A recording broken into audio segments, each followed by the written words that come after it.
தெலுங்கர்கள் குறித்து சர்ச்சைக்குரிய வகையில் பேசிய நடிகை கஸ்தூரிக்கு நிபந்தனை ஜாமீன் வழங்கி சென்னை எழும்பூர் நீதிமன்றம் அதிரடி உத்தரவிட்டுள்ளது.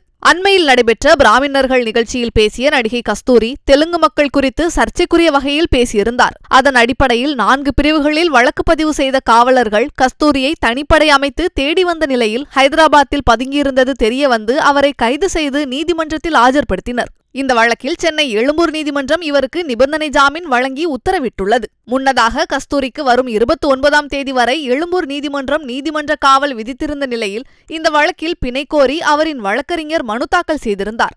தனக்கு ஆட்டிசம் பாதித்த குழந்தை இருப்பதால் அவரை பார்த்து கொள்ள வேண்டும் எனவும் மனு தாக்கலில் தெரிவித்திருந்தார். இதற்கிடையே இந்த வழக்கில் இருதரப்பு வாதங்களையும் 5வது குற்றவியல் நீதிமன்ற மேஜிஸ்திரேட் தயாளன் கேட்டபோது கஸ்தூரிக்கு ஜாமீன் வழங்க காவல்துறை ஆட்சேபனை தெரிவிக்கவில்லை. இதையடுத்து மீண்டும் இந்த மனுவை விசாரித்த எழும்பூர் நீதிமன்ற நீதிபதி தயாளன் கஸ்தூரிக்கு ஜாமீன் வழங்கி உத்தரவிட்டுள்ளார்.